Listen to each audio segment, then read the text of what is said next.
Welcome everyone to the See Me Health and Social Care Anti-Stigma session, the first of its kind.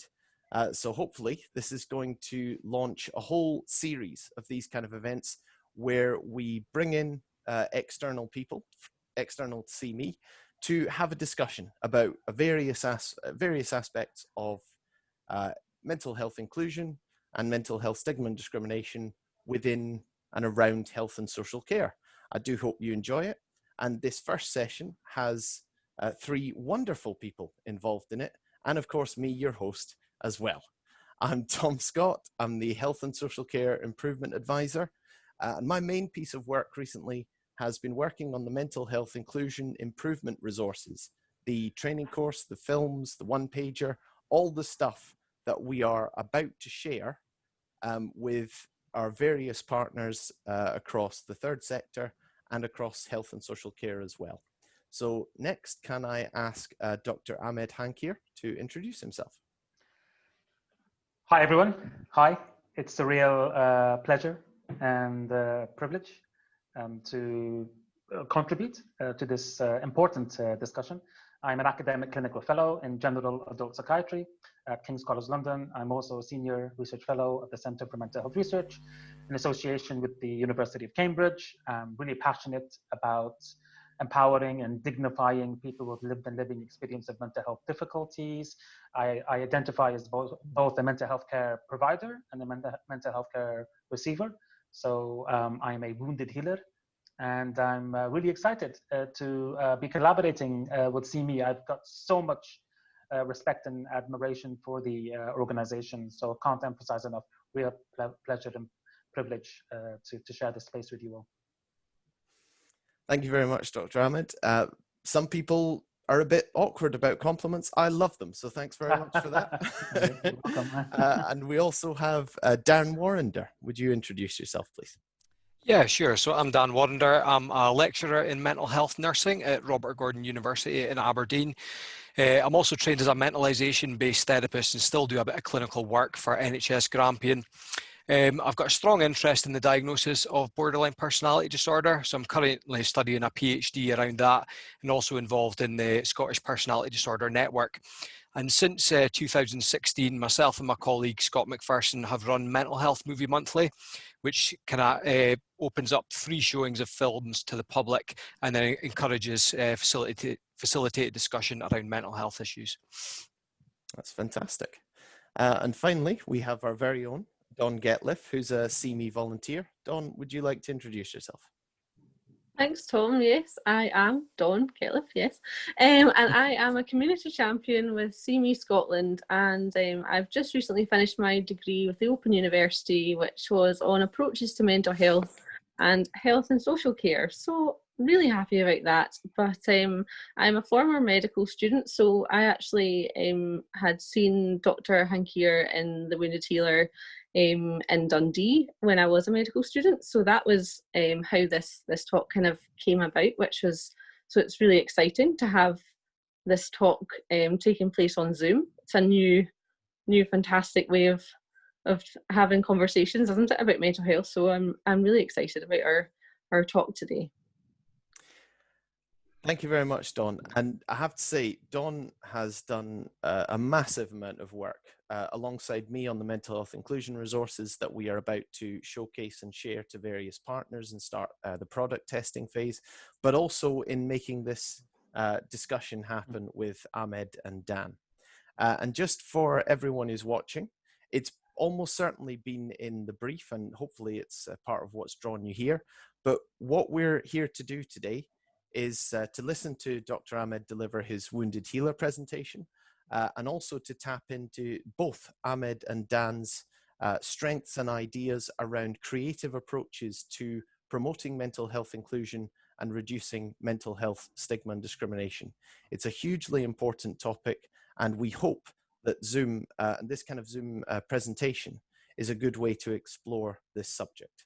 So Dr. Ahmed, are you ready to go? Are you ready to start sharing and do your presentation? I am indeed. So I will. Are you able to see my slides? There we go. That's perfect. So, here goes. um,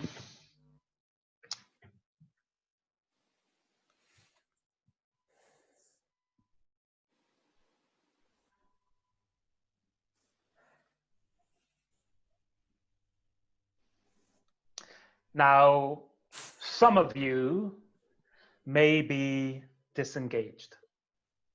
Oh, and by the way, if you were thinking this, you better think again. The path of the righteous man is beset on all sides by the inequities of the selfish and the tyranny of evil men. Now, blessed is he who, in the name of charity and goodwill, shepherds the weak through the valley of the darkness, for he is truly his brother's keeper and the finder of lost children. And I will strike down upon thee with great vengeance and furious anger those who attempt to poison and destroy my brother. And you will know that I am the Lord when I lay my vengeance upon thee. I've got one thing to say.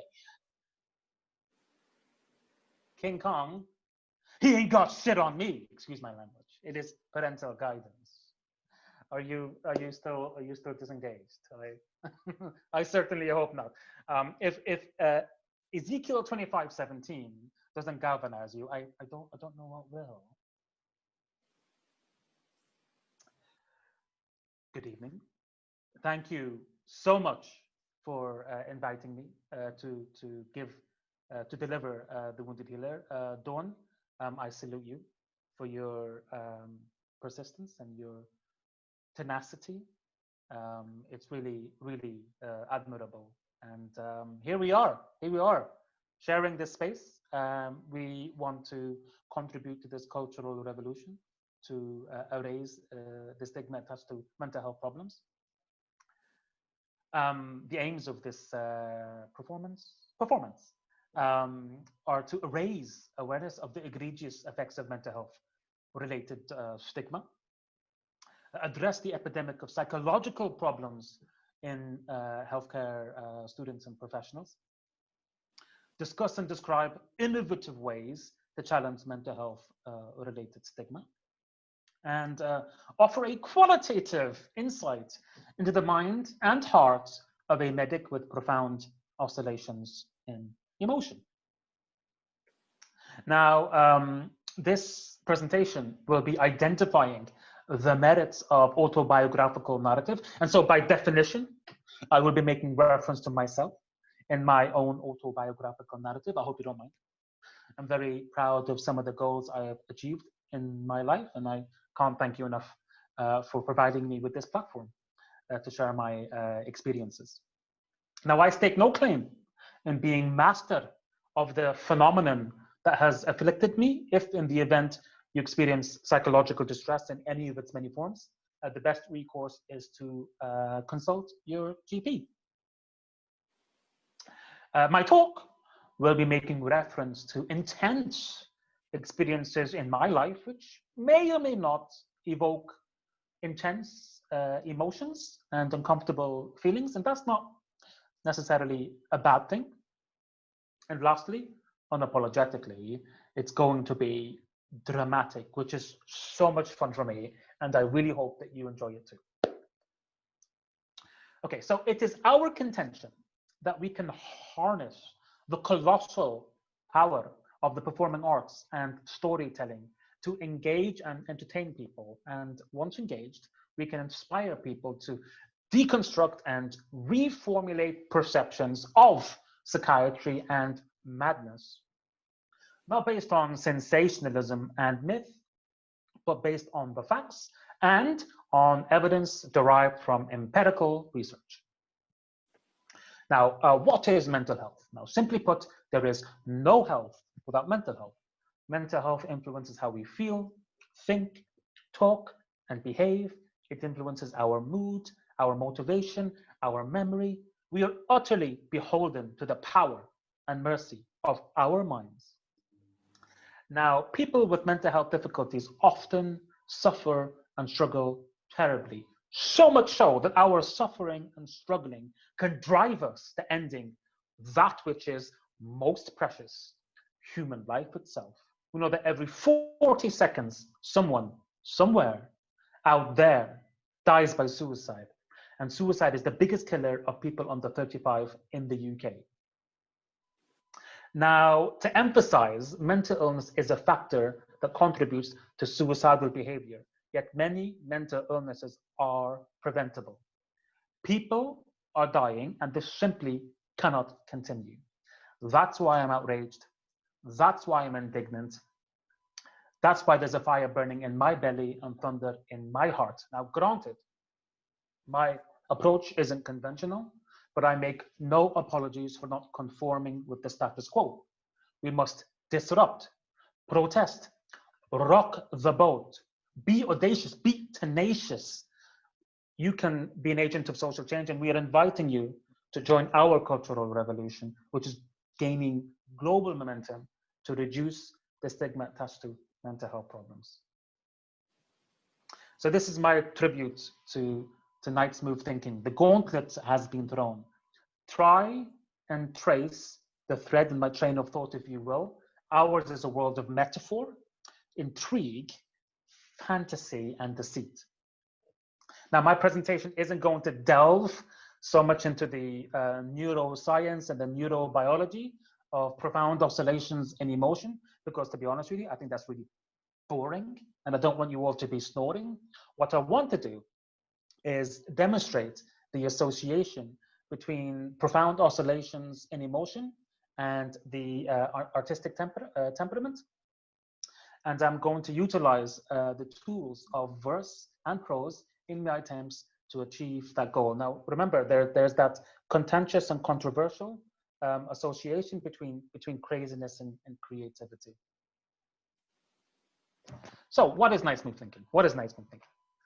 So nice move thinking in psychiatry is a thought disorder characterized by discourse consisting of a sequence of unrelated or remotely related ideas.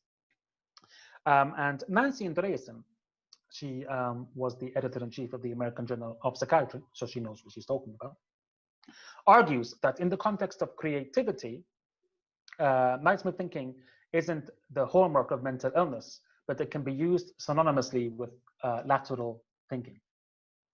And it reminded me of this quote by Dryden. He said that great wits are sure to madness near allied, and thin partitions of their bounds divide. And that's a fancy way of saying that there's a very fine line between what is sane and what is insane. When is someone creative? When is someone crazy? When is someone determined? And when is someone obsessed? Moreover, who has the authority to draw that fine line? Psychiatrists? Politicians? And it very much also depends on the part of the world that you are living in. So for example, if you're in Syria and you oppose the regime, you don't have to meet the diagnostic criteria for a mental disorder outlined by DSM or ICD. They will, excuse my language, detain your ass if you oppose the regime. So that's something to reflect on. So I'm going to outstretch my hand, and I dare you all to reach out and grasp it, if you so will. Allow me to transport you to a different time and place. Of course, there is a caveat. Before we embark on this odyssey to oblivion and beyond, you might want to fasten your seatbelts, ladies and gents, because nice move thinking is a bumpy ride. So it's 7th century AD, and we are in the bazaar in the Arabian Peninsula. Merchants have traveled from far and wide to barter frankincense and silk. The marketplace is heaving with people, but wait just one moment. There's some commotion in the corner. The poet has taken to the pulpit. Bread and water do the poets have in Hakim's house, where verse and prose are nightly put to slaughter. And the bread, I swear, over there, it's thinner than the water. Open a space, you lovers of poetry, to Abu Sufyan, willing and rich, patron of the arts. When Abu Sufyan invites the poet in, the joyous kitten love his kin, where wines and cakes abound, the skills of verse are found. All revels and all songs begin when Abu Sufyan invites the poet in. Man, free thinker, do you imagine you alone think in this world where life is blazing forth in all things, you are free to avail yourself of the forces you command. But the universe has gone missing from your prescriptions. Once upon a midnight dreary, while I pondered weak and weary over many a quaint and curious volume of forgotten lore, while I nodded nearly napping, suddenly there came a tapping as of someone gently rapping on my chamber door. Distant visitor, I muttered, tapping on my chamber door, only this and nothing more. Oh! So you think the darkness is your ally. You merely adopted the dark. I was born in it, molded by it. I didn't see the light until I was already a man. By then it was nothing but blinding to me. Your shadows betray you because they belong to me. Let me tell you something, Maryam, about a man's heart. It is a wretched thing. It isn't like a mother's womb. It won't bleed. It won't stretch to make room for you. Remember that. I have seen things you people wouldn't believe. Attack ships and fire off the shoulder of Orion. I watched sea beams glitter in the dark near the Tannhauser Gate.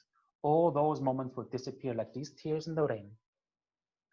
Time to die. Nice move thinking, ladies and gents, in the context of an artistic temperament and an insight into what I call drama therapy. And sometimes I mention in my performances who needs psychotropic medication when I can deliver this performance every now and then. Because I find reenacting scenes from films and reciting poetry deeply therapeutic and even cathartic. And I haven't been taking any medication for my mental health. Obviously, my psychiatrist is aware of this. I was discharged from his care. So there is merit in the power of the performing arts and drama therapy. And as I said, I find it therapeutic and even cathartic. Moving swiftly on. So portrayals of psychiatry and madness. You can, for example, we find portrayals in the media, we find portrayals in literature and in film, and these strongly influence our perceptions of mental health problems. Now, this is a report that was commissioned by Time to Change. And you can see the title of it, Mental Health Stereotypes in the Movies Are Crueler Than Ever Before. So 50% of respondents who completed the survey report that they saw someone who has mental health difficulties behaving violently. And what that does, it perpetuates the stereotypes and the tropes and the caricatures of people who have mental health difficulties. So usually like the villain is some kind of individual who has psychosis and who is wielding a chainsaw. But the reality is that people have severe mental illness are no more likely to be violent than anyone else, unless they use drugs and alcohol. So Dr. Sina Fazal is a consultant forensic psychiatrist and is also a professor of forensic psychiatry at the University of Oxford. And he collaborated with counterparts in the Karolinski Institute in Stockholm and Sweden. And they examined the lives and behaviors of 3,700 people with bipolar affective disorder and compared them to 37,000 people from the general population. And they concluded that people with a severe mental illness are no more likely to be violent than anyone else, unless they abuse drugs or alcohol. If anything, they tend to be the victims of violence. Now, there's that, as I mentioned, there's that kind of notion of there being an association between craziness and creativity, contentious and controversial though it may be. And Socrates said that if a man comes to the door of poetry untouched by madness of the muses, then he and his sane compositions never reach perfection, but are utterly eclipsed by the performances of the inspired madman. So it's as if Socrates is arguing that actually, yeah, to be a brilliant poet, kind of madness is a prerequisite. And this is some research that was conducted relatively recently. So Kay Ridgeville Jamison is a professor of psychiatry at Johns Hopkins in St. Andrews, and she's in Johns Hopkins, sorry, and she's a professor of English literature in St. Andrews in Scotland, and she is regarded as a world authority on bipolar affective disorder, and she has living experience of bipolar affective disorder. So that's her autobiographical narrative, An Unquiet Mind, and that's her magnum opus, Touch with Fire, Manic Depressive Illness and the Artistic Temperament. And in that text, she revealed many overlapping mood, cognitive, and behavioral changes between hypomania and intense creative states. So there's evidence to support that notion of there being an association between craziness and creativity, or profound oscillations in emotion and the artistic temperament. So instead of someone's face who has mental health problems looking like this, in fact, the face of someone who has mental health problems looks a lot more like this. And J.K. Rowling has been very honest and open about her living experiences of depressive illness. And I think many of the characters in her books were inspired by her living experience of mental health problems. So it ain't easy. It ain't easy being a medical student. A systematic review and meta-analysis on the mental health of medical students revealed that 27% of the 150,000 respondents reported depressive symptoms, and approximately 11% reported suicidal ideation. And it's true. Doctors are human too. And physician burnout and emotional exhaustion has reached epidemic levels, and depressive symptoms are overrepresented in physicians compared to the general population. Suicide is a huge problem. 28 to 40 per 100,000 physicians die by suicide, which is more than double that of the general population. So there are three broad approaches to mental health. Proactive, so prevention is better than intervention. A healthy body is a healthy mind. There's reactive, having counselors on campus. And then the third approach is instigating systemic change, which is the most challenging approach, challenging that culture of shame that permeates throughout the medical profession and trying to reduce the stigma. So we know Goffman defines stigma as a deeply discrediting attribute that reduces the bearer from a whole and usual person to a tainted and discounted one. The individual is thus disqualified from full social acceptance. So it's a deeply discrediting attribute, and that attribute could be mental illness. It could be your faith. So we know that Islamophobia is a growing problem in the West, or it could be your ethnicity. And so if you're a person, for example, who identifies as Muslim and you're from a minority ethnic background and you have mental illness, that's the triple stigma, the triple whammy, and unsurprisingly, outcomes are poor in that group. Now, we know historically a stigma was a scar on the skin of Greek criminals or traitors, and the mutilation was a sign of disgrace, indicating that these people should be avoided and shunned, and stigma still persists today in the attitudes towards those who have mental health difficulties. We see a fundamental divide between the manic mind and the asthmatic lung, as if those who experience mental health difficulties do so out of their own making, and as such, do not deserve the same kind of empathy we would ordinarily show to someone with another chronic condition like cancer, for example. So this is Trisha Goddard, a British television personality, diagnosed with both breast cancer and depression. She described both experiences as horrible, but with breast cancer, people ran towards her with open arms and hugged her, but with depression, people ran away. When she was diagnosed with breast cancer, she was inundated with get well soon cards. But the moment news leaked out that she was admitted onto a psychiatric ward following a nervous breakdown, not a peep, and certainly no cards. Stigma. This is me and Trish. We delivered presentations at the Cambridge Union Society discussion. For the first time in their 200-year history, they didn't have a debate, they had a discussion because, for example, suicide is a major problem in Oxbridge. And you can see Trish here. She's putting me to shame because look at the size of those guns. Trisha runs 20 miles per day, would you believe it?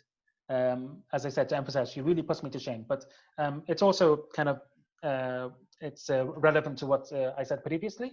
Our three approaches to mental health: proactive, reactive, and systemic change. So a healthy body is a healthy mind. Can't emphasize that enough. The mind is inside the brain.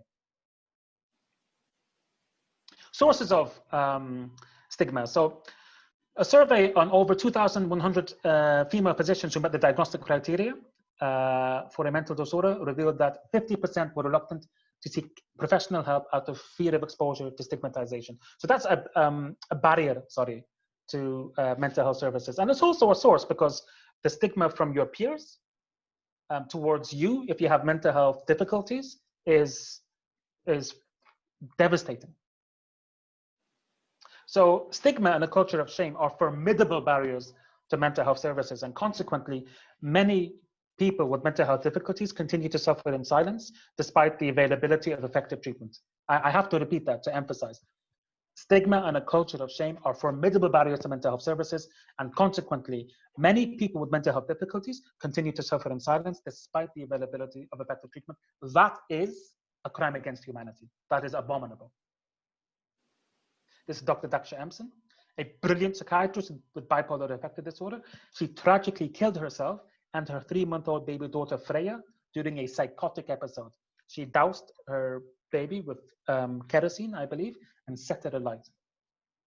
This was in response to non-apparent stimuli. She was at the throes of a psychotic disorder, and an independent inquiry into her death concluded that she was the victim of stigma in the National Health Service. Stigma is rampant in the NHS. Now, the take-home message is that stigma is killing people. Stigma is killing people, and I can't emphasize that enough. Now, this is the sources of stigma. The 2008 Stigma Shout survey of 4,000 people using mental health services and carers revealed that healthcare professionals were a common source of stigma reported by people who have mental health difficulties. And stigma, medical school has been described as a breeding ground for stigma. Diagnostic overshadowing. We know that people with mental illness on average die 20 years younger than matched controls without mental illness. And diagnostic overshadowing is the misattribution of physical illness signs and symptoms to a concurrent mental disorder that can lead to underdiagnosis and mistreatment of physical conditions. And I would argue this is the infiltration of stigma into clinical practice. That's a factor. Diagnostic overshadowing is a factor that contributes to that mortality gap between people who have serious mental illness and matched controls who don't. And as I said, the difference is 20 years, which is it's astonishing. Absolutely, I'm flabbergasted. I can't, speechless. Can't believe that we're allowing this to happen in the 21st century. Stigma is like mental illness in the sense that those who suffer from it are usually in denial.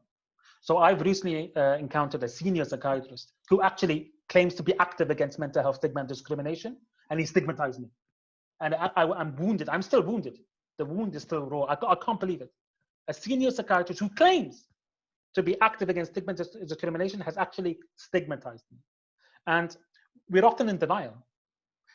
You might think I'm, professor of psychiatry. I like to isolate myself in the lofty confines of an ivory tower. How could I possibly be a source of stigma? I've got lived experience. I have living experience. How could I be a source of stigma? And it's that denial.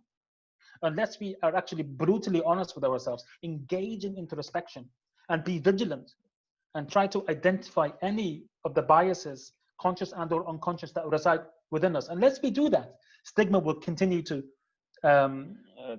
flourish. So it's really being kind of honest with yourself. And it's not easy. It's not easy. These are the components of stigma: problems of knowledge, ignorance, problems of attitudes, prejudice, problems of behavior, discrimination. The three broad approaches to challenging stigma: protest, education, and contact. We know Patrick Corrigan in the US conducted a systematic review and meta-analysis on challenging the public stigma of mental illness, and he concluded the most effective way of reducing mental health related stigma in adults is when you make contact with people who have lived a living experience of mental health difficulties. Why? Because when you meet people, when you meet us, you discover that we have hopes and fears and dreams and vulnerabilities and strengths like everyone else, that we are human beings. So Corrigan argues that experts by living experience should operate at the vanguard of any anti-stigma campaign. That is an evidence-based and data-driven approach to reducing mental health-related stigma. How do we react to public stigma? There are three reactions, broadly speaking. Internalization, we develop self-stigma. We can be indifferent, we don't care. And the third reaction is we become energized. We develop a righteous indignation. So Coming Out Proud is a program that was pioneered. It was called Coming Out Proud. Now it's called Open, Open and Proud. It was pioneered by Patrick Corrigan and colleagues in the US. And a randomized controlled trial on Coming Out Proud revealed it had immediate positive effects on disclosure and stigma stress-related variables. This is a manual for mental health professionals who have lived the living experience of mental health problems. And it provides you with guidance on how to share and when to share and how much you share. And if sharing is right for you, people used to use the term disclosure, but it has kind of criminological connotations. You disclose a forensic history, but you don't disclose if you have, a history of mental health problems. So I think sharing is a more appropriate term. And we know that Prince Harry has living experience of mental health problems, not lived, because Prince Harry said that with regards to mental health, it requires constant management. He takes it one day at a time. So he's an expert by living experience. And when he had that interview with Baroni Gordon for The Telegraph, there was a surge in the number of people who contacted the support line for mental health charities. I think Mind report that there was a 38% increase. So we know that when you're honest and open about your living experience of mental health problems, it's associated with reductions in public stigma and reductions in self-stigma as well. I find it very empowering and cathartic. This is John Curwen, and he wrote a book called All Blacks Don't Cry. So we know that the suicide rate in male to female is 3 to 1. Why is that? There's that kind of toxic culture of masculinity, right? A man should know no such thing as tears. And when you bottle all that emotional turmoil up, as opposed to releasing that pressure valve, then I would hypothesize that it's a factor that contributes to increased rates of suicidal behavior in men. And we know that when John Curwen collaborated with your counterparts in New Zealand, like Minds Like Mine, there was a governmental campaign to reduce mental health related stigma when they call him JK affectionately, who, although is not a member of the royal family, is revered by Kiwis as such. There was a reduction in mental health related stigma, in public stigma. So experts by experience have the power, we have the power to reduce public stigma. Now, the health humanities has emerged as a distinct entity in healthcare to ameliorate the limitations in the provision of healthcare services, and has broadly been described as the application of art and literature to medicine. So the health humanities has been described as the application of art and literature to medicine.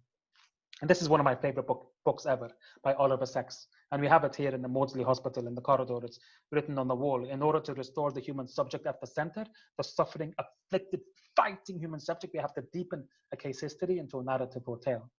Now, Carl Jung used the term the wounded healer as an archetypal dynamic to describe a phenomenon that may take place in the relationship between analyst and analysand. Jung discovered the wounded healer archetype in relation to himself. For Jung, it is your own hurt that gives you your measure of your power to heal. It is your own hurt that gives you your measure of your power to heal. The deeper your wound, the better a healer you are. But you don't have to have lived the living experience of mental health difficulties to be an effective healer. I'm not saying that. What I'm saying is that having lived the living experience is not entirely detrimental or disadvantageous. Actually, on the contrary, it can actually confer advantage. It can be beneficial. So this is the award-winning paper from Dr. Claire Polkinghorne entitled Doctors Go Mad Too. It was for the Royal College of Psychiatrists Maurice Markow Award. And she said that as a psychiatrist, I'd hoped that I was pretty good at empathizing with my patients. However, the last 9 months of my life has taught me more about mental illness than years of clinics, ward rounds, home visits, or reading their psychiatric literature. So she was diagnosed with major depressive disorder, detained under the Mental Health Act, and spent several months on a psychiatric ward. And if you read the autobiographical narratives from doctors who have lived or living experience of mental health difficulties, there are 3 recurrent themes or motives: that they have become more driven, they have become more insightful, and they have become more empathetic.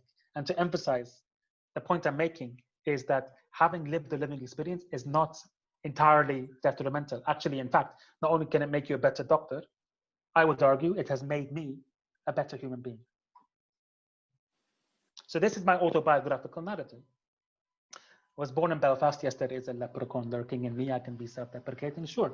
It's actually quite convenient because I was born during the Troubles, so my parents migrated from Beirut to Belfast in the 80s. My mother she's like, it's jumping out of the frying pan and into the fire. And this was during Trouble. So the British were like, no, that territory belongs to the UK, and the Irish were like, no, that belongs to the Republic. So I'm a British citizen and I'm an Irish citizen. So with all this Brexit jazz, I'm still a member of the European Union. So proud of my Irish nationality. Raised in Dublin, very fond memories of Ireland. Moved to England when I was a wee lad. Experienced a lot of racism, unfortunately. I'll just be honest. I don't mean to kind of antagonize anyone, but I noticed that my skin complexion wasn't white when I moved to England. I mean, that's how bad the racism and the bullying was, unfortunately. But we had a lot of happy memories as well. Moved to Lebanon between 1995 and 2000. This was during the aftermath of the brutal and the bloody civil war in the 80s. We didn't have 24-hour electricity. We could see bullet holes all over the walls of the buildings. We only had one road connecting the south of Lebanon to the north of Lebanon. And despite all of the hardship and the trial and tribulation, happiest years of my life. Why? Because it was before the fragmentation of my family. I used to live with my siblings, and we used to eat delicious Lebanese cuisine together and bask in the unconditional love of my parents. I didn't experience adverse childhood experiences, if that makes sense. I wasn't abused sexually, emotionally, physically. And so happiest memories of my life before the fragmentation of my family, even though we were living in the aftermath of a brutal and bloody civil war. But unfortunately, the brutal and the bloody civil war had far-reaching ramifications economically. Prospects weren't looking too good. I was born in the UK. I have British and Irish nationalities. So it just kind of made sense for us to return. So when I was 17, said goodbye to my family, went back to England, and the expectation would be that I'd walk into medical school. I graduated top of the school that I attended in Lebanon. The reality was that I didn't have residency, so I fell between the cracks. It doesn't matter if you have British nationality. If you're not a resident in the UK for 3 years prior to enrolling into university, you'll be considered an international student. The tuition fees were extortionate. That wasn't an option. I had to take a year out. Didn't have any skills. I was a janitor cleaning floors on minimum wage. I was stacking shelves in supermarkets and Marks and Sparks, working 60, 70 hours a week just to put a roof over my head and food in my stomach. How did I feel?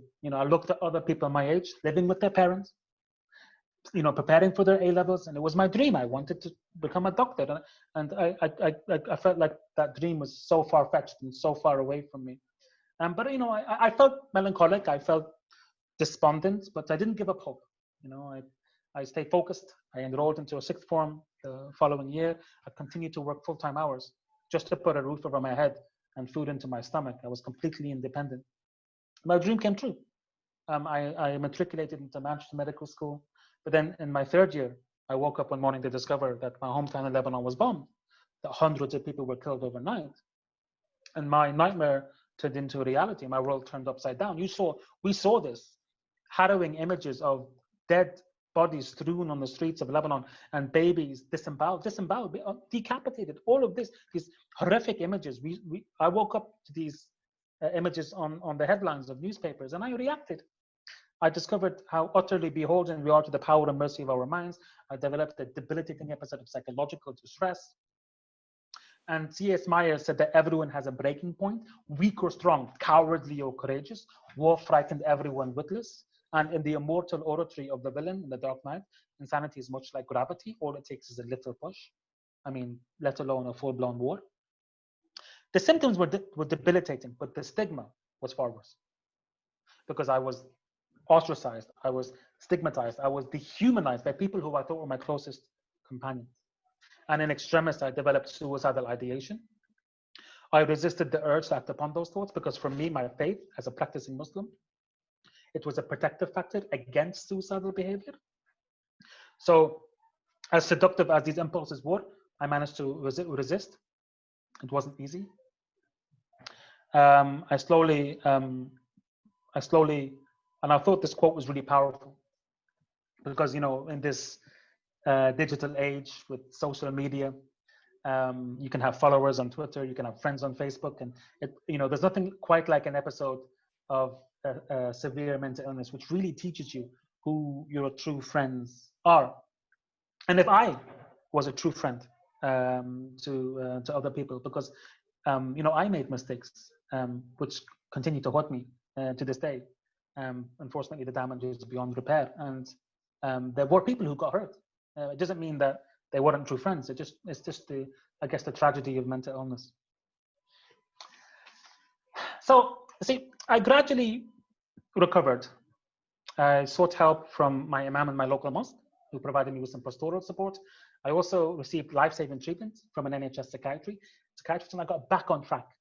And as I said before, there's a fire burning in my belly and there's thunder in my heart. And I resumed medical school with renewed determination and resilience. And I qualified. I was fortunate to qualify. I don't know how I did it. I was rendered impoverished and hopeless, but by the grace of God, I managed to qualify. It's an arduous journey. I was forced to take a year out and repeat 2 years, and in my opinion, it was completely unnecessary. But I'm fortunate to have qualified, and not only did I qualify, in 2000, so this is one of the kind of the statements that you'll hear time and time again as someone who has lived a living experience of mental health problems, that we are doomed to underachievement and that we will never realize our dreams. So I ask my students, is that a reality or is that a myth? And I was really fortunate to receive the 2013 Royal College of Psychiatrists Foundation Doctor of the Year Award. And the RC Psych Awards mark the highest level of achievement in psychiatry in the UK. And sometimes I joke, that's not bad for a madman, right? But there were still some naysayers. I've encountered, I continue only last week, that the senior psychiatrist who claims to be active against stigma and discrimination, I was the victim of stigma and discrimination from this particular individual. So, I continue to encounter resistance. So I went and I did it again. And I was fortunate to receive the Royal College of Psychiatrists Core Psychiatric Trainee of the Year in 2018. I was a kind of man on a mission. And I don't mean to boast. And I'm sorry if I come across in that way. That's not my intention. My intention is to provide further evidence to prove that not only can people with mental health problems recover, but we can make important and meaningful contributions to our society to make this world a better place to live in. And what's really important is that you don't have to be a high achiever. I'm not saying that you have to strive for excellence. What I'm saying is that we can recover. And the most important thing is for you to be happy. And so,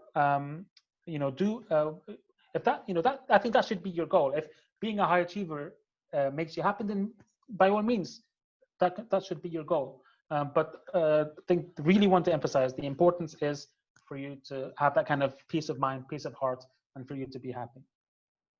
So thank you. Thank you so much for providing me with this platform to share my recovery journey with you all. And I think this is is this the interactive session now, or how do we? I'll hand over to you. I'll stop sharing my screen. And yeah, shall we open it up? Yeah. Thank you very much, Dr. Ahmed. That was fantastic. That was amazing. You're very welcome. Don, I think you've seen Dr. Ahmed perform that before. Is that something akin to what you remember? Yes, it is. It was fantastic before, and it was fantastic again. So thank you, Dr. Hankir, for Bless you. You're a wonderful audience. Thank you so much, Dawn. It's different. I think, I miss that. I miss the face-to-face, the ambience of the auditorium, and it's palpable almost, the connection that you have with your audiences. But I mean, virtual platforms as well are surprisingly effective. So thank you. Well, just on that, before I go to Dan and Don for any questions, I had one myself because see me a lot of the time, and especially in health and social care, we are trying to do that very difficult job of systemic change. And sort of levers that we're trying to tap into are things like lived experience, the social contact. We're also trying to make sure that we get that peer-to-peer conversation going, because we know from having conversations with professionals that they listen to each other. And so if we can arm people within health and social care with tools and resources and vocabulary and messages and stories that can exalt. similar to what you just presented, that can start to have an effect on stigma. And even though we have started to engage with things like SMAF, the Scottish Mental Health Arts Festival, and other sort of arts-based projects, I think your form of the sort of the creativity level and the performing arts link to reduction in mental health stigma and discrimination is a new thing. I think it's a new thing for me. So can you tease out a little bit why that particular interaction is particularly effective or particularly important, or just what you get from that kind of interaction with an audience and employing that vehicle to raise this point about stigma and discrimination? So thank you, Tom, for the kind comments and for asking this important question. I mean, usually I say, so the Canadian Psychiatric Association said that, conventional education on mental health and mental illness alone will not reduce stigmatizing attitudes in medical settings. We need to be disruptive. We need to rock the boat. Things can't continue the way they were. And so the argument I make is, how can you educate an audience if you can't engage them, right? And I remember, for example, when this was integrated in phases 3 and 5 of King's College London School of Medicine. And they had a day of, let's be honest, boring professionalism lectures. And I mean, literally, I swear to God, this is what happened. So I rock up, right? And they're like, oh, here we go again. Death by PowerPoint. We've had enough. And there's someone sat in the front row, literally snoring with saliva draining down his face. So, the challenge for me is to galvanize this, not just him, but obviously the entire auditorium. And I think it's the theatrical, because storytelling, film, the arts, they wield a colossal power, that's undeniable. So we need to really harness and leverage that power not just in healthcare, but in education. And I remember when, I go see my psychiatrist and I would adhere with my prescribed psychotropic medication. And, I don't for a moment kind of deny the benefits of psychiatric drugs, but there's something about the arts, it dignifies you, it empowers you. You're able to express your thoughts and your feelings and, embracing your vulnerability and, the authenticity and penetrating that part of the mind, the limbic system that kind of regulates the emotions, and having that connection with your audiences. And, there's this power dynamic, isn't there, in psychiatry, when patients who have mental health difficulties are often at their most vulnerable, and if a doctor, a psychiatrist can embrace their vulnerability and try to level the hierarchy, I think that will facilitate, the kind of the therapeutic alliance and the rapport that is so fundamentally necessary, not just in psychiatry, but in healthcare. Absolutely fantastic. Dan, I can see you sort of nodding away to that. I wonder if this is a good time to bring in your own work on linking mental health inclusion to media and creativity and performing arts and storytelling. Yeah, sure. Just to first say, Ahmed, I really appreciate your passion and enthusiasm, and particularly your use of creativity in the arts and stuff. I'm absolutely on the same page with you there, and really enjoyed your presentation. I think from a personal point of view, poetry and music probably saved my life, certainly going through my teens into my kind of mid-20s and stuff like that. And it's still stuff that I go to now if I'm struggling. So, and I think that you're right, while medication can be helpful, sometimes probably we underuse kind of the creative arts in mental health care overall. But yeah, so since 2016, myself and my colleague have run Mental Health Movie Monthly, which is a really simple idea. The idea is that we don't talk as openly or freely about mental health in society as we think we should. We think it's a very kind of taboo subject. We noticed that as a university, we weren't really doing anything to kind of mark Mental Health Awareness Week in these kind of big events. It was thought, why don't we show a film? We'll invite just anyone along, anyone that wants to come along, members of the public, to have a chat, and then we'll talk about the mental health themes from the film. So we started that in May 2016, and we're still running just up until lockdown, which kind of obviously sort of ground us to a halt in terms of the face-to-face kind of stuff, but we still tried to do a little bit of that on Twitter. And it's actually been a really, really positive experience. One of the things that actually did for me was being in a room and encouraging people to think critically about mental health, think about the films, but then think about themselves as well, was that it actually encouraged me to be much more open about my mental health experiences as well. I ended up kind of opening up to my colleague Scott. I started opening up to my students. I kind of started writing blogs about my mental health experiences as well. I think just like Ahmed, you know what I mean, sort of being in a position of power in terms of having a platform, you know what I mean, having people that potentially look up to you, you're a bit of a role model, and trying to just role model some of that kind of openness and honesty, which we need. And we do need certain people to be loud so we can kind of lead from the front to a degree. So the Movie Monthly project has brought together a variety of people, you know what I mean? So we have health professionals attending, we have people that identify as having kind of lived experience in mental health issues, carers, and just kind of people that rock up. Sometimes students will hang back.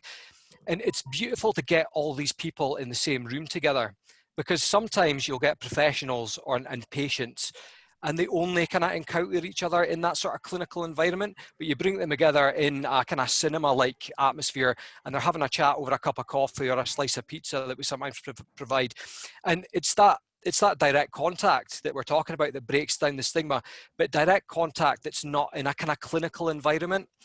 And that's one of the beautiful things that I've noticed since working at a university as opposed to working on a ward as a staff nurse, is that I get to reach out and engage with people with lived experience of mental health issues and like have a coffee and not be a sort of very formal clinical experience. And that's beautiful. I think we need much more of those kind of informal arts-based opportunities to connect and understand one another. Absolutely. This is just before I come to you, Don.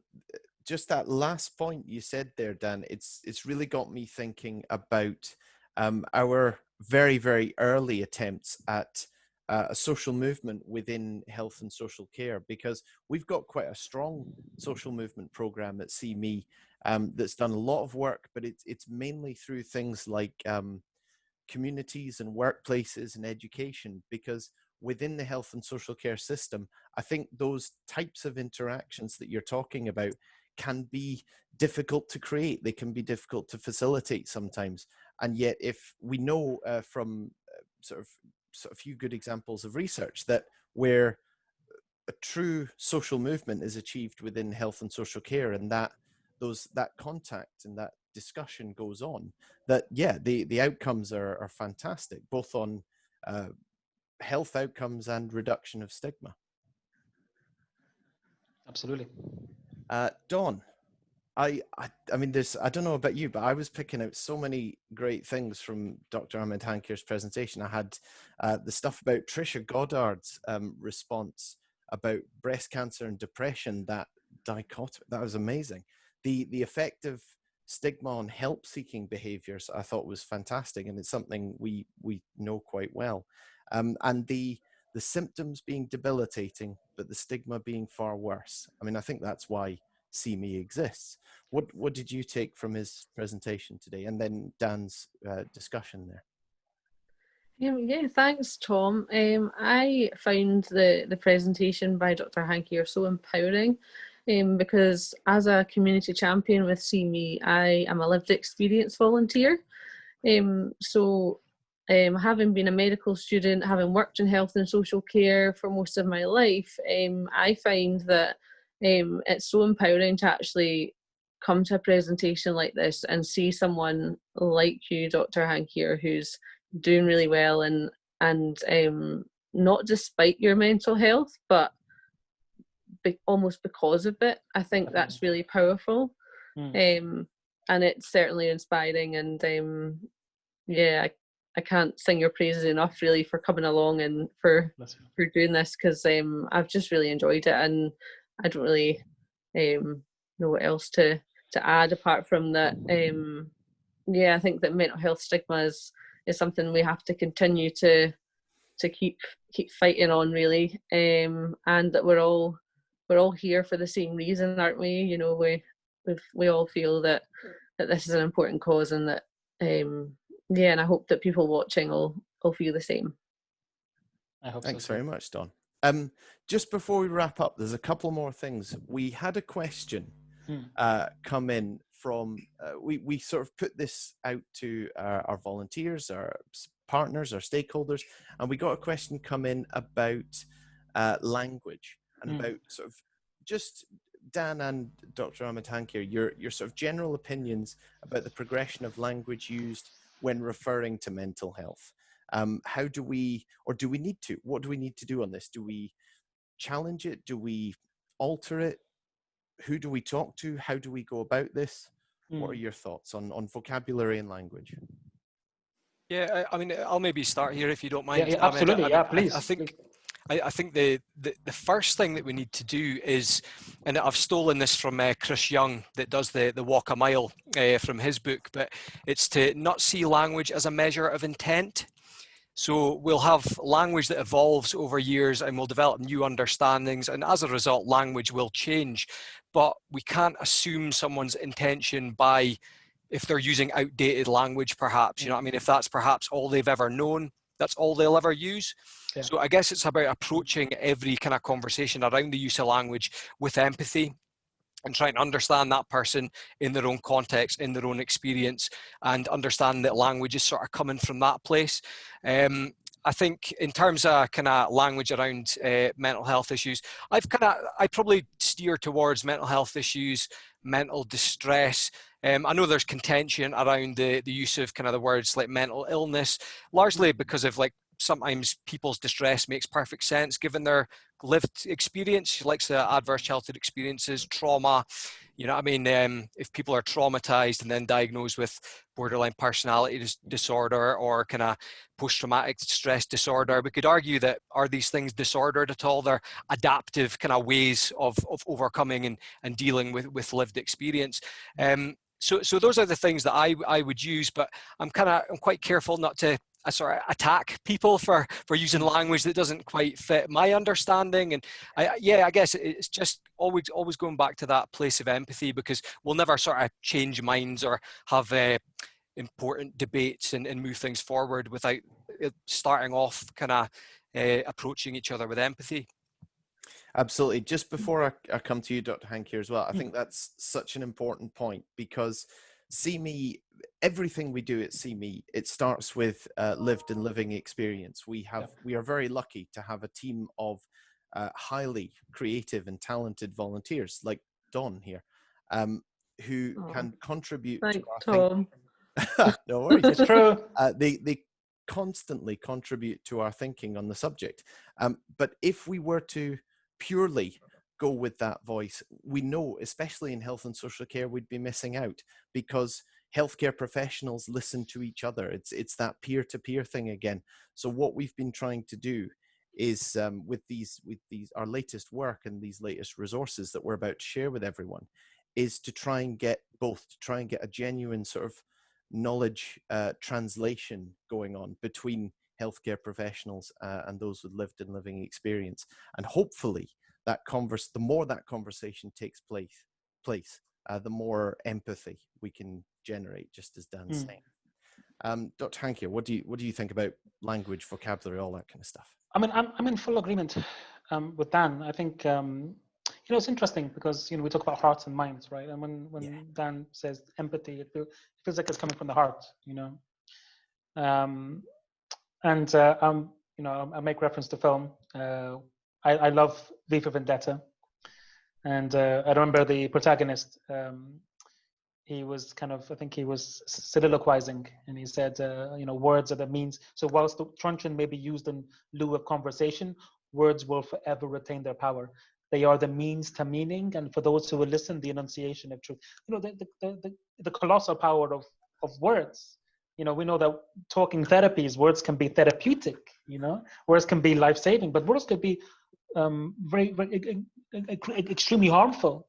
You can even argue that you can kill with someone with your words. That's how hurtful and harmful they can be, you know. So we have to be careful with our words. But I think it also kind of, indicates, you know, where we are at with our mental health resilience. You know, if someone says something, I remember Jung said, everything that annoys us about other people can lead us to a better understanding of ourselves. So if someone says something that you don't feel comfortable with, you can actually try to understand, why did I react in that way? What was that? What was the intent? Like Dan said, you know, what was the intention? Did the person intend to antagonize me, to upset me? And then I think you would, you know, invite them to have a discussion and say, okay, wait a second, this is what you said. This is what I think. What do you think? There's like, for example, I was invited to deliver a grand rounds at Yale School of Medicine. So principal investigator, a professor, Andreas Martin, he conducted a randomized study on the effect of senior physicians sharing their lived experience with mental health difficulties. And with all humility, he initially used the term, I mentioned this in my presentation, disclosed. And then when I said to him, you know, actually disclosure has, you know, stigmatizing connotations. It's almost, in a sense, criminological. And he had the humility to not only accept what I said, but to change his approach. Because when I provided him, when he listened, and that's what leaders do, leaders listen. They should listen anyway. And he's a leader in the field. And then he had the humility to adapt. And because it's constantly evolving and adapting. So I think it's really the intention, isn't it? What do you mean by that word? So I appreciate, you know, for example, are you a service user? Are you an expert by experience? Are you an expert by lived experience? Are you an expert by living experience? And it's actually quite complicated, isn't it? I mean, language can be simple, but it can be sophisticated. You know, I'm just a guy, you're just a girl, you know, we're just sat down and, you know, we made eye contact, or God knows what, or a guy and a guy, whatever, you know. So I think it's fascinating. I think it's an opportunity for growth and for discovery, and for development. But I think we have to have an open mind and an open heart, and also be cognizant and mindful of how helpful words can be, also how harmful they can be as well. And I love what Dan said, empathy. You know, that I think, and I really want to emphasize, I think that comes from the heart, you know. So that's and I suspect that's a value of, and I know that's a value of CME. Absolutely. Yeah. Just one other thing, because it really, hopefully, reflects what you were just saying. There's a phrase I really like, that people don't do what you tell them to. People do what they see you doing. Yeah. And I think I really love it, because I think the more that everyone, healthcare professionals, people with lived experience, charities like ourselves, everyone, the more we can demonstrate those kind of values and behaviors of empathy and patience and looking at intent and trying to, I mean, we're all human, we all make mistakes, but trying not to react when, you know, someone says the wrong thing or does the wrong thing, and try and just constantly open up that space for conversation. We'll do a lot more healing than hurting with our words, I think. Definitely. So yeah, that was, this is fantastic. I'm so glad we managed to bring you all together. One thought from each of you, and I'll start, by the way, because there was something that you said in your presentation, Dr. Ahmed Hankir, that there is no health without mental health. I absolutely love that phrase. It was my phrase of your presentation, and there was more than one. So thank you very much for that. Dawn, if you could take one thing from our discussion today, what would it be? My favourite is "It's okay to not be okay," and I think that sums up what we've been talking about pretty well. Brilliant, thank you. And Dan, just before I come to you, I think it's worth highlighting that on top of your work with media and storytelling and all that kind of stuff, that just reiterating, you are currently doing a PhD looking at borderline personality disorder, which a lot of the time, and we know from having spoken to some of our volunteers about this, that is something that can be particularly stigmatized. So it's absolutely brilliant that you're doing that work. So one thing from today, what would it be? Yeah, I mean, I think I'll maybe use a quote from Irvin Yalom, one of my sort of favorite psychotherapist authors, because I think what we're doing today and what Ahmed's doing beautifully is kind of doing away with the distinction between being a professional and being a patient. And Irvin Yalom says that, I mean, we can do away with those. They're social constructs, and they're useful to a degree. I mean, you've got a role in persons in the need of help. But he describes people as fellow travelers rather than patient and professional. And I think that's really useful whenever you go into working with someone. Just connecting with them on that human level is the basis of good mental health care. Fantastic. 100%. Fantastic. Thank you, Dan. And Dr. Ahmed Hankir, your thoughts? If I have permission to do two.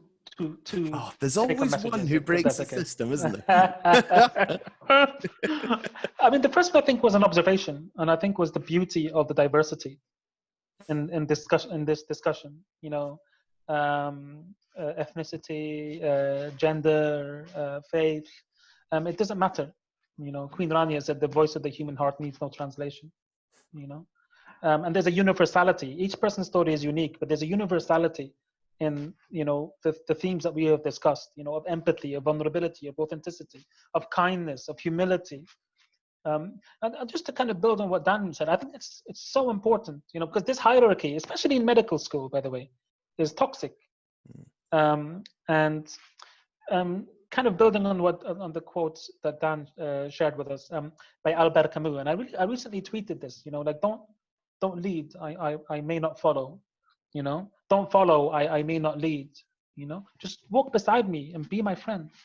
And people will say, oh, there are boundaries or whatever, but and it depends on what you mean by friendship. But I think really have that equality. To have that equality, is and that humility, that honesty, and that transparency. I think it's so critical, especially in mental health care. It's a brilliant moment to end on. Thank you very much, Dr. Ahmed Hankir, the wounded healer. Dan Warrender, who's been a good friend of See Me and continues to be. Thank you very much for making the time. And Don Getliffe, See Me volunteer, and someone I've worked with incredibly closely over the last few months and I'm constantly impressed by. Thank you all for attending and participating in this first Health and Social Care Anti-Stigma session. Thank you. Thank you so much. Thanks very much. Everyone. Tom, Dawn. Thanks, everyone. Dan.